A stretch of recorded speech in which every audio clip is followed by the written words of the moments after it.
Hey everyone, and welcome back to my channel. Today I have a special recipe for you guys, my Yaya Olga's cookies. Now who's my Yaya Olga, you may ask? Well, this is her right here. She was my sweetest Greek grandmother, and the story behind these cookies is lovely. You see, she used to have a pizza restaurant in San Francisco, and she would make these cookies and give them away to all of her customers.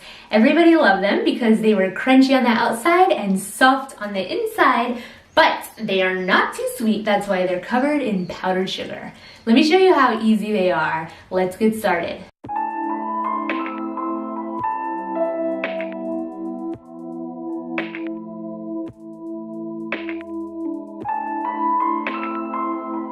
I'm starting off here with our cake mix. Now, you can use any flavor you like. I personally love the vanilla one, but my Yaya always used the lemon.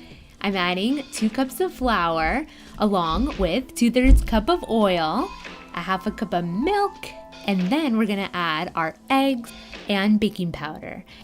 This recipe yields about 24 cookies. If you want the recipe, don't forget that it's written down below. Now, for the fun part, I'm using my hands to mix the dough. This part is really important. You see, my Yaya never used a spoon to mix. She always used her hands because you really need to feel the dough, and depending on what flavor cake mix you're using, you might need to be adding more flour so that it's not so sticky.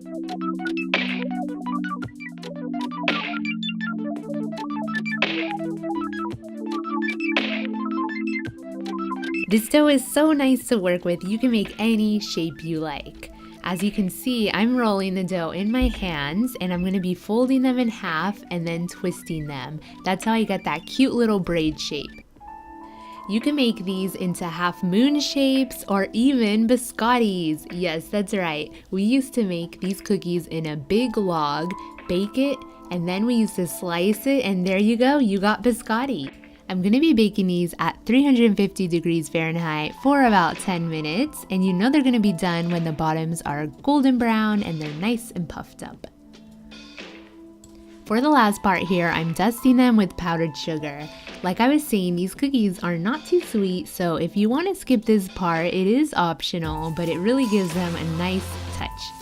That's it, these delicious cookies are done. They're so much fun to make. What shape will you make them in? Let me know in the comment section down below. Thank you guys so much for watching, and don't forget to subscribe to my channel so you won't miss out on my future recipes I have to share. Thanks for watching, guys. Bye.